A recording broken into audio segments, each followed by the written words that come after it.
Hello everyone, welcome back to Xylem. It's me BGR. മക്കളെ, നമ്മുടെ പരീക്ഷകളൊക്കെ ഇങ്ങനെ അടുക്കാറായിട്ടുണ്ട്. നിങ്ങളുടെ പരീക്ഷയിൽ ഫുൾ മാർക്ക് വേണ്ടേ നിങ്ങൾക്ക്?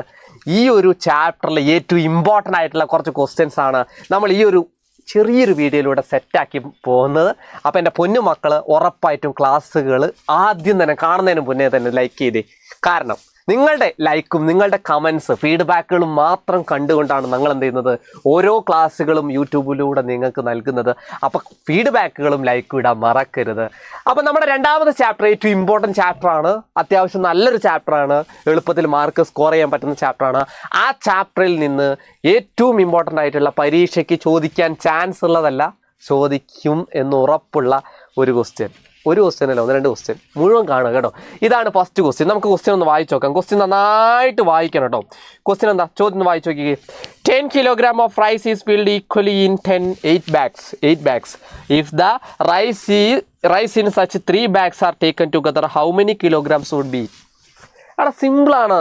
10 കിലോഗ്രാം അരി 8 സഞ്ചികളിൽ ഒരുപോലെ നിറച്ചു. അതിൽ 3 സഞ്ചിയിലെ അരി ഒന്നിച്ചെടുത്താൽ എത്ര കിലോഗ്രാം അരി? എൻ്റെ പൊന്നു മക്കൾ ഒന്ന് ആലോചിച്ച് നോക്കിക്കേ. ഞാൻ നിങ്ങളോട് സിമ്പിളായിട്ട് ഒരു ക്വസ്റ്റ്യൻ ചോദിക്കാം, നിങ്ങളൊന്ന് ആലോചിച്ചിട്ട് പറയണേ. 20 മുട്ടായി ഉണ്ട്. 20 മുട്ടായി 10 പേർക്ക് കൊടുക്കുകയാണ്. ഓരോരുത്തർക്ക് എത്ര മുട്ടായി ഉണ്ടാവും? എങ്ങനെ കാണാം? 20 മുട്ടായിയാണ് ആകെ ഉള്ളത്. 10 പേരാണുള്ളതെങ്കിൽ 20നെ 10 കൊണ്ട് ഹരിക്കുക, 10 കൊണ്ട് ഡിവൈഡ് ചെയ്യുക. 20 ഡിവൈഡഡ് ബൈ 10 എത്രയാണ്? 2. അപ്പോൾ ഓരോരുത്തർക്കും 2 മുട്ടായി വീതം ഉണ്ടാവും. ഇതല്ലേ സംഭവം?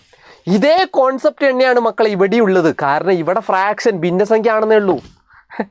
അവിടെ മുട്ടായിയാണ്, ഇവിടെ ഭിന്നസംഖ്യ പോലെ എന്തോ സാധനം. നോക്കാം നമുക്ക് എന്താ പറയുന്ന ക്വസ്റ്റ്യൻ നോക്ക്. 10 കിലോഗ്രാം അരി 8 സഞ്ചികളിൽ ഒരുപോലെ നിറച്ചു. ഈക്വലി 8 സഞ്ചികളിൽ നിറച്ചു. അപ്പോൾ ഓരോ സഞ്ചിയിൽ എത്ര ഉണ്ടാവുക? നമുക്ക് നോക്കാം അല്ലേ. ഓരോ സഞ്ചിയിലും, അപ്പോൾ ഓരോ സഞ്ചി അല്ലേ, അതായത് ഒരു സഞ്ചിയിലത്തെ കാണാം. നമുക്ക് ആദ്യം ഇതാ ഒരു സഞ്ചി. അപ്പോൾ ഒരു സഞ്ചിയിലത്തെ കാണണമെങ്കിൽ ആകെ 10 കിലോഗ്രാം അരിയാണെങ്കിൽ 10 കിലോഗ്രാമിന് എത്ര സഞ്ചികളുണ്ട് അവിടെ? 8 എണ്ണം. 8 കൊണ്ട് ഹരിക്കാം. എന്ത് സുഖമാണ്. 10 കിലോഗ്രാം അരി ഉണ്ടെങ്കിൽ 8 സഞ്ചിയിൽ മാറ്റണമെങ്കിൽ ഒരു സഞ്ചിയിൽ എത്ര ഉണ്ടാവും എന്ന് വെച്ചാൽ ഒരാൾക്ക് എത്ര മുട്ടായി കിട്ടുമെന്ന് വെച്ചാൽ നിങ്ങൾ ഹരിക്കലല്ലേ. ഹരിച്ചോളാം. 10 ഹരിക്കണം 8. ഇത് കിട്ടിക്കഴിഞ്ഞാൽ പക്ഷെ ആ ക്വസ്റ്റ്യൻ മുഴുവനായിട്ടില്ല. ക്വസ്റ്റ്യൻ എന്താ നോക്കും. അതിൽ 3 സഞ്ചിയിൽ അരി ഒന്നിച്ചെടുക്കണം. എന്താ പറയുന്നത്? If the rice in 3 such bags are together, അതായത് 3 സഞ്ചിയിലെ അരി ഒരുമിച്ചെടുക്കണം. ഇത് ഒരു സഞ്ചിത്താണ് 10/8. ഇങ്ങനത്തെ 3 എണ്ണം വേണമെന്നാണ് പറഞ്ഞത്. അപ്പോൾ ഒരു 10/8 കൂടി വേണം, ഒരു 10/8 കൂടെ വേണം അല്ലേ. സിമ്പിളാണ്. 3 എണ്ണം കൂടെ കൂട്ടുക. അല്ലെങ്കിൽ നിങ്ങൾ എന്ത് ചെയ്യാന്നറിയും, 3 സഞ്ചിയിലത്തെ വേണമെങ്കിൽ, ഒരു സഞ്ചിയിലത്തത് 10/8 ആണെങ്കിൽ 3 സഞ്ചിയിലത്തും കൂടെ വേണമെങ്കിൽ ഒരു സഞ്ചിയിലത്തത് എത്രയാണോ, അതായത് 10/8നോട് 3 കൊണ്ട് ഗുണിക്കാം. 3 കൊണ്ട് ഗുണിച്ചാൽ എന്താ സംഭവിക്കുക? 3 സഞ്ചിയത്ത് കിട്ടും. ഇപ്പം 4 സഞ്ചിയത്ത് ഒരുമിച്ച് എടുക്കുകയാണെന്ന് പറഞ്ഞാൽ നിങ്ങൾ എന്ത് ചെയ്യേണ്ടി വരും? 4 സഞ്ചി 4 കൊണ്ട് ഗുണിക്കേണ്ടി വരും.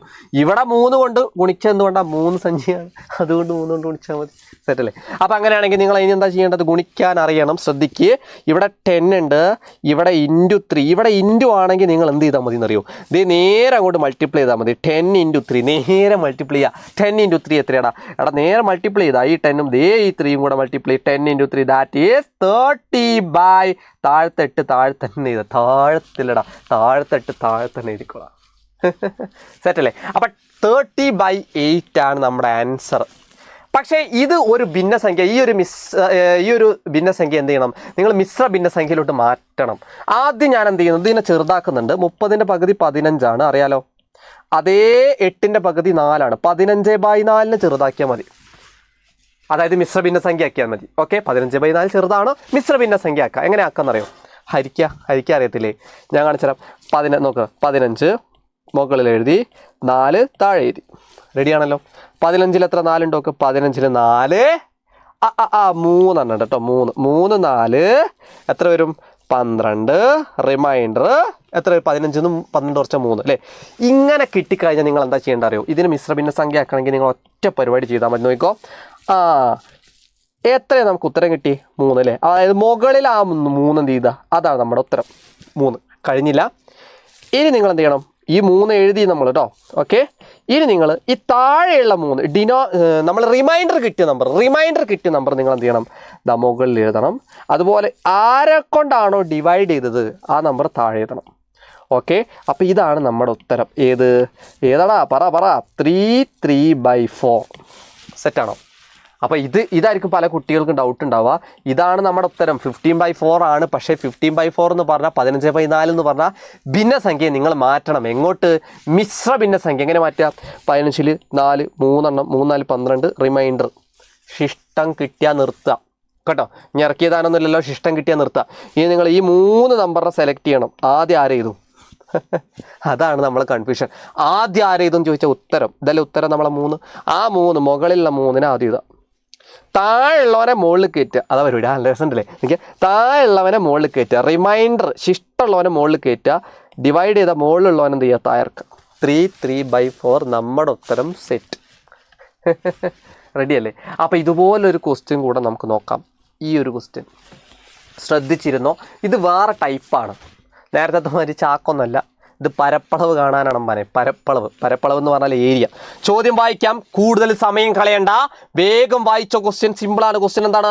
The length and breadth of A rectangle given below. ഇവിടെ പറഞ്ഞിട്ട് നീളവും വീതിയും തന്നിന്. ഒരു ചതുരത്തിൻ്റെ നീളവും വീതിയും ലെങ്ത്തും ബ്രെഡ്ത്തും തന്നിട്ടുണ്ട്. എന്നിട്ട് ചോദിക്കുകയാണ് ഏരിയ എന്താടാന്ന്. ഏരിയ എന്ന് പറഞ്ഞാൽ എന്താണ്? പറയടാ പരപ്പളവ്. ഏരിയ എന്ന് പറഞ്ഞാൽ എന്താണ്? നീളം ഇൻറ്റു വീതി, L/B അല്ലേ? നീളം ഇൻറ്റു വീതി. ഇവിടെ എത്ര നീളം? നമുക്കത് എടുക്കാം, ഏത് വേണമെങ്കിലും എടുക്കാം. നീളം അതും ഇതൊക്കെ എടുക്കാം. അത് തമ്മിൽ ഗുണിച്ചാൽ മതി എന്നുള്ളൂ കേട്ടോ. അപ്പം 3/1/4 ഇൻറ്റു 4/1/2 ഇങ്ങനെ എഴുതാം. പക്ഷെ ഒരു കാര്യങ്ങൾ മനസ്സിലാക്കി വെച്ചോ, ഇങ്ങനെ ഇതൊരു മിശ്ര ഭിന്നസംഖ്യകളാണ്. അപ്പോൾ ഈ മിശ്ര ഭിന്നസംഖ്യനെ എന്ത് ചെയ്യണമെന്ന് അറിയോ? ആദ്യം ഞാനൊന്ന് മാറ്റിത്തരാം. മിശ്ര ഭിന്നസംഖ്യനെ സാധാരണ ഭിന്നസംഖ്യയിലേക്ക്, അതായത് ഇംപ്രോപ്പർ വിഷമ ഭിന്നത്തിലേക്ക് മാറ്റുക. എങ്ങനെ മാറ്റുന്നത് കേട്ടോ. ആദ്യം 3/1/4 മാറ്റ്. എങ്ങനെ മാറ്റും നോക്കണേ. എന്താ ചെയ്യേണ്ട അറിയോ? ഈ 3യും ഈ 4ഉം തമ്മിൽ ഇൻറ്റു ചെയ്യാം. എങ്ങനെ 4 × 3 എത്രയാണ്? ഗുണിക്കാം. 4 × 3 എത്രയാണ്? 12. 12നോട് ഒരു 1 കൂട്ടുക, 13. അപ്പോൾ ആ 13 നിങ്ങൾ എന്ത് ചെയ്തേണ്ടത്? ഈ മുകളിൽ എഴുതേണ്ടത് 13. ഓക്കെ, താഴെയുള്ളത് തമ്മിൽ ഗുണിച്ചിട്ട് മുകളിലുള്ളത് കൂട്ടുക. 3 4 12 1 13. എന്നിട്ട് എന്ത് ചെയ്യണം? ഈ താഴെയുള്ള 4 താഴെയുള്ള 4 താഴെ തന്നെ ഇരിക്കുക. ഇവിടെ തന്നെ 4 ഇരിക്കുക. സെറ്റ്. അപ്പം നിങ്ങൾ മനസ്സിലാക്കി വെച്ചോ, ഈ 3/1/4 പകരം, ആ ലെങ്ത്തിന് പകരം നമ്മൾ എന്ത് കൊടുക്കാം? 30/4 ഇൻറ്റു അടുത്തും അതുപോലെ മാറ്റി വെക്കല്ലേ നമുക്ക്. 4/1/2. 4/1/2 എങ്ങനെ മാറ്റുക? നേരത്തെ പോലെ മാറ്റണം. എന്താ കണ്ടോ? 4 × 2 എത്ര വരും? 8. 8 + 1. 8 + 1 ദാറ്റ് ഈസ് 9. താഴത്ത് ഈ 2 തന്നെ എഴുതാം കേട്ടോ. താഴത്തുള്ളതിനെ എഴുതാം 9/2. അപ്പോൾ അവിടെ മനസ്സിലാക്കി ഈ 2 ഇവിടെ തന്നെ എഴുതണം. ഓക്കെ, ഒന്നുകൂടെ പറഞ്ഞുതരാം. ഈ 4 × 2 8 + 1 9 എന്നിട്ട് /2 താഴെ തന്നെ എഴുതാം. ഇതിനെയാണ് മിശ്ര ഭിന്നസംഖ്യനെ ഇംപ്രോപ്പർ സാധാരണയിലേക്ക് മാറ്റുന്നത് കേട്ടോ, വിഷമത്തിലേക്ക്. അപ്പോൾ ഈ 9/2 ഇതിന് പകരം എഴുതാം. അപ്പം 9/2. അപ്പം എന്താ മനസ്സിലായല്ലോ? ഈ സാധനം മാറ്റി എഴുതിയതാണ് നമ്മളത്. ഈ സാധനം മാറ്റി എഴുതിയതാണിത്. എങ്ങനെ 2 ഭിന്നസംഖ്യകളെ ഗുണിക്കുക? മൾട്ടിപ്ലൈ ചെയ്യാൻ എളുപ്പമല്ലടാ. എന്താ ചെയ്യേണ്ടത്? നേരെ അങ്ങോട്ട് തള്ളിക്കോ. നേരെ 13 × 9. പ്ലസ് ആണെങ്കിൽ ക്രോസ് ചെയ്യാം. പക്ഷേ ഇവിടെ മൾട്ടിപ്പിൾ ആണ് അല്ലേ? നിങ്ങളതിൻ്റെ ഇൻറ്റു വീതിയാണ്. അതുകൊണ്ടാണ് നിങ്ങൾ എന്ത് ചെയ്യേണ്ടത്? നേരെ ഗുണിക്കുക. അതുപോലെ നേരെ ഗുണിക്കുക. ഗുണിച്ച് വയ്ക്കുക. 13 9 എത്രയടാ? ഗുണിക്കടാ. 13 19 90 90 അല്ലേ? 3 9 27 അല്ലേ? 90 27 100 എത്ര വരാ? 117. 4 2 8. 117/8 ആണ് ആൻസർ എന്ന് വിചാരിക്കരുത്. ഒരു സാധനം കൂടെ ചെയ്യേണ്ടതുണ്ട്. ഏതെന്നറിയോ? ആ നമ്പറിനെ മിശ്ര ഭിന്നസംഖ്യയിലോട്ട് മാറ്റണം. ഞാൻ മുന്നേ പഠിപ്പിച്ചതാ എങ്ങനെയാണ് നമ്മൾ മിശ്ര ഭിന്നസംഖ്യയിലോട്ട് മാറ്റുക എന്നുള്ളത്. എങ്ങനെയാണ് മാറ്റുക? അതായത് ഏതാ നമ്മുടെ ക്വസ്റ്റ്യൻ? ഏതാ നമ്മുടെ ഇതിൽ കിട്ടിയതാ? 117 അല്ലേ? 117 /8. എങ്ങനെ മാറ്റുക എന്നറിയാം കേട്ടോ. 117 ഹരിക്കണം 8. കൊടുക്ക് 11 8 1 8 റിമൈൻഡർ. 11 8 പോയ 3 7 ഇറക്കി. അപ്പോൾ 4 അല്ലേ? 4 8 32 റിമൈൻഡർ 5. ആരൊക്കെയാകുമ്പോൾ വേണ്ടി? 14. ആരൊക്കെ പറ ഏതൊക്കെ നമ്പറാണ് വേണ്ടി? 14 വേണം, 8 വേണം, 5 വേണം. ആദ്യം ആരെ എഴുതാ? ആദ്യം എഴുതേണ്ട നമ്പർ ഈ 14. റെഡിയാണോ? ഈ 5 മുകളിൽ എഴുതാം. ഈ 8 താഴെ ദേ നമ്മുടെ ഉത്തരം ഒരേ പൊളിയടാ സെറ്റ് 14.5/8 എന്ത് അതിൻ്റെ പരപ്പളവ് യൂണിറ്റ് സെൻറ്റിമീറ്റർ സ്ക്വയർ. ഓക്കെ, അപ്പോൾ ഈ ഒരു ചോദ്യം നിങ്ങൾക്ക് സെറ്റാണെന്ന് വിശ്വസിക്കുന്നു. പരപ്പളവ് എന്ന് പറഞ്ഞാൽ എന്താടാ, രണ്ടും കൂടെ ഗുണിക്കുക, മൾട്ടിപ്ലൈ ചെയ്യുക. അപ്പോൾ അത്രയേ ഉള്ളൂ. അപ്പം നീളം ഇവിടെ തന്നിട്ട് അല്ലേ, 2 ലെങ്ത്തുകൾ തന്നിട്ടുണ്ട്. 4 1/4 3 1/4 4 1/2 തമ്മിൽ ഗുണിച്ചു. അപ്പം ഗുണിക്കുമ്പോൾ ഒന്ന് ശ്രദ്ധിച്ചാൽ ഇത് മാറ്റുക എന്നുള്ളതാണ് കേട്ടോ. പിന്നെ ഇൻറ്റു ആണെങ്കിൽ നേരെ ഗുണിക്കുക, അതാണ് ഐഡിയ. അപ്പോൾ ഇതിൻ്റെ ഉത്തരം നമ്മൾ മിക്സഡിലോട്ട് മാറ്റുമ്പോൾ 14/5/8 എന്നായിരിക്കും വരിക. അപ്പോൾ ഇത് നിങ്ങൾ ഉറപ്പായിട്ടും പഠിച്ചു വെക്കാം.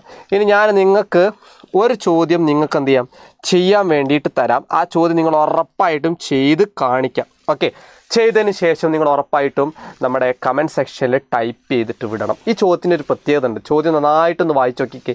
ചോദ്യം സിമ്പിളാണ്. ഒരു സമചതുരത്തിൻ്റെ ചുറ്റളവ് 14 മീറ്ററാണ്. അപ്പം നിങ്ങൾ ആദ്യം തന്നെ ഞാൻ ഹിൻഡ് തരാം, ബാക്കി നിങ്ങൾ ചെയ്തോളുണ്ട് കേട്ടോ. ഉത്തരങ്ങൾ കമൻറ്റ് ചെയ്യണേ. ഒരു സമചതുരം എന്ന് പറഞ്ഞാൽ എന്താ, 4 വശങ്ങളും ഈക്വൽ ആണ് അല്ലേ, 4 വശങ്ങൾ ഈക്വൽ ആണെന്നല്ല അർത്ഥം. അപ്പോൾ 14 അപ്പോൾ 4, അപ്പോൾ ഒരു വശം എത്രയായിരിക്കും ഉണ്ടാവുക, ഒരു വശം വൺ സൈഡ് കിട്ടണമെങ്കിൽ 14 അതിൻ്റെ എന്ത് ചുറ്റുള്ള അളവാണ്. ഇവിടെ ശ്രദ്ധിക്കുക, പരപ്പളവല്ല ചുറ്റുള്ള അളവ്. ചുറ്റും കൂടെ കൂട്ടിയാൽ 14. അപ്പോൾ ഒരാൾക്ക് എത്ര കൊടുക്കണം ചോദിച്ചാൽ 14 എത്ര പേരുണ്ട് ഇവിടെ, 4 പേരുണ്ട്. 14/4 ഇതാണ് ഒരാളുടേത്. കണ്ടോ, ഒരാളുടെ ഒരു വശമാണ് 14/4. ചെറുതാക്കി നോക്ക്, 14ൻ്റെ പകുതി 7, 4ൻ്റെ പകുതി 2. ഇതാണ് ഒരു വശം 7/2. അപ്പോൾ എന്താ മനസ്സിലാക്കിക്കോ, ഇത് 7/2 ആണ്, ഇത് 7/2 ആണ്, ഇത് 7/2 ആണ്, ഇതും 7/2. അപ്പോൾ എല്ലാവരും 7/2 ആണ്. ഒരു വശം കിട്ടിക്കഴിഞ്ഞാൽ നിങ്ങൾക്കറിയാലോ, ചോദ്യം എന്താ നോക്ക്, ഏരിയ കാണുക, അതിൻ്റെ പരപ്പളവ് എത്ര. മക്കളെ, പരപ്പളവ് കാണണമെങ്കിൽ പരപ്പളവ് കാണണമെങ്കിൽ ഞാൻ പറഞ്ഞു ഈ നീളവും ഈ 2 ലെങ്ത്തുകൾ ഇൻറ്റു ചെയ്താൽ മതി. അപ്പോൾ 7/2 × 7/2 ചെയ്താൽ മതി. അപ്പോൾ 7/2 × 7/2 എങ്ങനെ ചെയ്യാം, നേരെ ചെയ്യാം, നേരത്തെ മാതിരി തന്നെ. 7 × 7 എത്ര വരും, 7 × 7 49/2 × 2 4. ഇത് മിക്സഡിലോട്ട് മാറ്റണം. അത് നിങ്ങൾ മാറ്റി കഴിഞ്ഞിട്ട് ആൻസർ കമൻറ്റ് സെക്ഷനിൽ ഇടാൻ മറക്കല്ലേ. അതുപോലെ തന്നെ ആൻസർ കമൻറ്റ് ചെയ്തതിന് ശേഷം, വെറും കമൻറ്റ്സ് ആൻസർ മാത്രമാവരുത്, നിങ്ങൾ കമൻറ്റ് ചെയ്യുന്നതിന് കൂടെ ആൻസറിൻ്റെ കൂടെ എന്തുകൂടെ ചെയ്യുക, നിങ്ങൾ ക്ലാസ്സുകൾ ഇഷ്ടപ്പെട്ടാൽ അതിൻ്റെ ഫീഡ്ബാക്ക് കൂടെ അറിയിക്കുക. ഉറപ്പായിട്ടും അറിയിക്കണം. നിങ്ങളുടെ ഫീഡ്ബാക്കുകൾ കണ്ടിട്ടാണ് നമ്മൾ ക്ലാസ്സിലേക്ക് വരുന്നത്. അപ്പോൾ നിങ്ങൾ ഫീഡ്ബാക്ക് അറിയിക്കുക. നിങ്ങൾക്ക് എന്തെങ്കിലും സംശയങ്ങളൊക്കെ ഏതെങ്കിലും ചാപ്റ്ററുകളിൽ ഉണ്ടെങ്കിലും, അതുപോലെ തന്നെ എൻ്റെ ക്ലാസ്സുകൾ നിങ്ങൾക്ക് ഇഷ്ടപ്പെടുന്നുണ്ടെങ്കിലും ഇൻസ്റ്റഗ്രാം ID വൈശാഖ് JR എന്ന് പറയുന്ന ഈ IDയിലേക്ക് നിങ്ങൾക്ക് ഡൗട്ടുകളും അതോടൊപ്പം തന്നെ ഫീഡ്ബാക്കുകളും എന്നെ നേരിട്ടും നിങ്ങൾക്ക് അറിയിക്കാൻ ഞാൻ ഉറപ്പായിട്ടും നിങ്ങൾക്ക് റീപ്ലൈ തരും. പരീക്ഷയ്ക്ക് കഴിഞ്ഞാലും നിങ്ങളുടെ ഒരു ഫീഡ്ബാക്കുകളൊക്കെ നിങ്ങൾ അറിയിക്കാൻ മറക്കരുത്. ഇതാണ് ID. അപ്പോൾ ആ ഒരു കാര്യം കൂടെ നിങ്ങൾ വെക്കുക. അപ്പം നമുക്ക് ഇന്നത്തെ ക്ലാസ്, ചെറിയൊരു ക്ലാസ് അവസാനിപ്പിക്കാം. മറ്റൊരു ക്ലാസ് വീണ്ടും നമുക്ക് മറ്റൊരു ദിവസം കാണാം. അപ്പം മറക്കരുത്, ഫീഡ്ബാക്കുകളൊക്കെ അറിയിക്കണം, മറക്കാണ്ട് തന്നെ അറിയിച്ചോളാം. പിന്നെ ഫീഡ്ബാക്കുകളൊക്കെ കേട്ടിട്ട് ഇനിയും നമുക്ക് ക്ലാസ്, ഞങ്ങൾ ഫീഡ്ബാക്കുകൾ കേൾക്കുമ്പോൾ നമ്മൾ എന്ത് ചെയ്യുന്നത്, ക്ലാസ്സുകളിൽ എന്ത് ചെയ്യുന്നത്, വീണ്ടും കയറാൻ വേണ്ടി തോന്നുന്നു. അപ്പോൾ നിങ്ങൾ ഫീഡ്ബാക്കുകൾ അറിയിച്ചതിന് ശേഷം മറ്റൊരു ക്ലാസ്സുമായിട്ട് മറ്റൊരു ദിവസം വീണ്ടും ഞാൻ കാണും. It's me VCR signing off. Thank you.